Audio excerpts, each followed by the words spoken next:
I can totally tell the excitement about public speaking is real. You are all excited to journey with me on to Organizing the Speech, Chapter 9 in Dr. Lucas's public speaking textbook, The Art of Public Speaking, 13th edition. I, of course, am Dr. Heidi, and I am here in my basement studio again. All right, so organizing the speech. This is kind of boring, but one of my favorite things to teach. Why? Well, because if your speech isn't organized very well, it's really hard to focus. If you've ever been to a religious service and listened to a speaker at that religious service who just seemed to talk around in circles, you probably know what I'm talking about. When we organize a speech, we want to make sure that it is organized strategically, which means organizing the speech to achieve a particular result with a particular audience. So all of the things that we have learned and discussed so far about giving speeches, we need to make sure that we're focusing on the audience and organizing the information that we've provided in a way that they can understand. So we should definitely use some main points. These are the major points developed in the body of a speech. Most speeches have 2 to 5 main points. Stop right there. If you are in my public speaking class, 2 to 5 is not what I'm looking for. I want 3. Why do I want 3 main points? Dr. Lucas says you can have 2 to 5.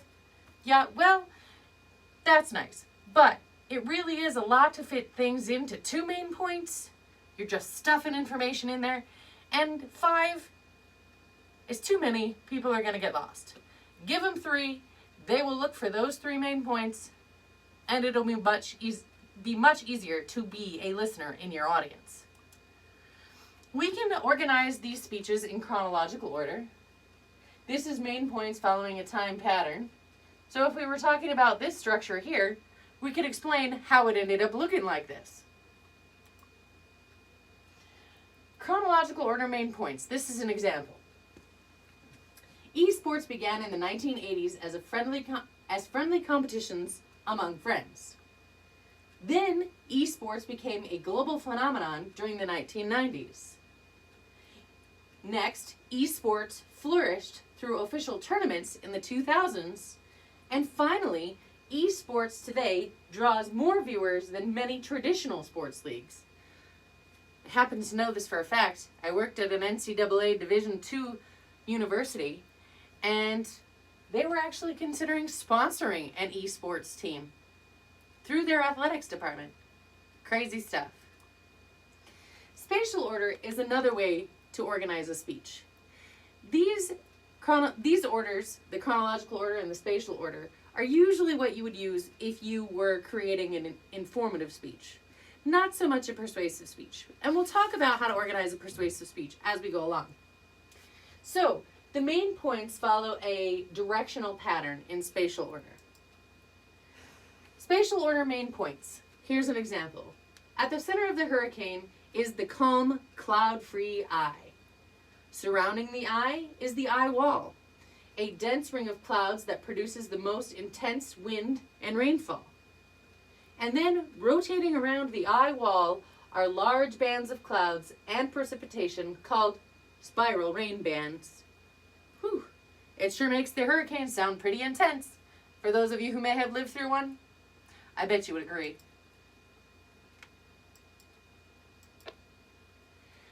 Causal order. Yeah, I know. It looks like casual, but it really is causal. Why? Because the main points show a cause and effect relationship. Causal. An example of causal order main points are these here. The United States faces a growing shortage of trained nurses in all parts of the country. Isn't that true? Something we have definitely figured out during COVID-19.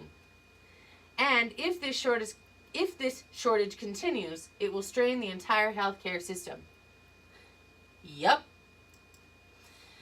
Okay, then we have problem solution order. This problem solution order is often what you will find in persuasive speaking. So you have the first main point, which is the problem, and the second main point, which is the solution. Pretty simple.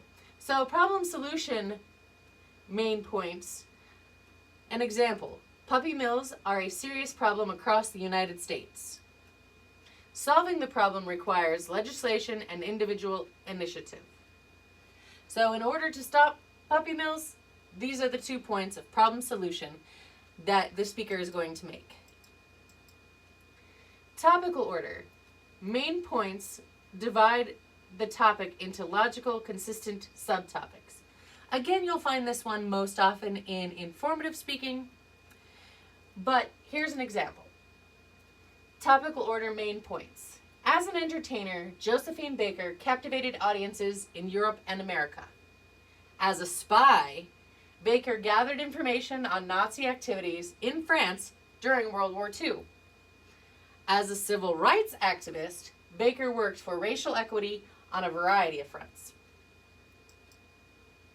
So, tips for main points. Remember, I said 3, right? We want to make the points separate. We don't want them to try to run together. We don't want one to be way longer than the other, so we want to balance the time devoted to each. And we want to try for same or similar patterns of wording in our main points, so it's easier for people to find them, pick them out, and understand them. Not necessary to say, my main point is, or today I'm going to be discussing 3 main points. Well, duh. Of course you're going to be talking about them today, and as an audience member, I should be smart enough to find them. Okay, so supporting materials, as we've discussed already, are materials used to support the speaker's ideas. A connective is a word or phrase connecting these ideas. Types of connectives include transitions, internal previews, internal summaries, and signposts. In Heidi's How to Get an A outline that I got from a textbook that I worked on with Dr. Selnow, I include transitions, an internal preview, and an internal summary. Signposts are something that we can add as we go along. A transition indicates that the speaker has finished one thought and is moving on to another. An example of a transition. I have spoken so far of Cesar Chavez, the community organizer, but it was his work as labor leader that truly etched his name into American history. So it moves us from what the person talked about so far into what they're going to talk about next. An internal preview is a statement in the body indicating what the speaker will discuss next. An example of an internal preview.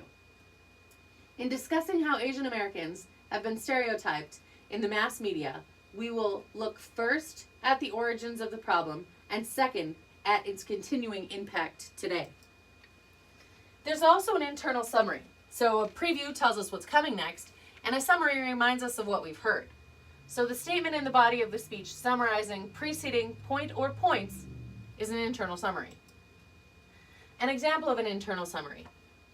In short, palm reading is an ancient art. Developed in China more than 5,000 years ago, it was practiced in classical Greece and Rome, flourished during the Middle Ages, survived the Industrial Revolution, and remains popular today in many parts of the world. As you can see, those are the things that we should have heard.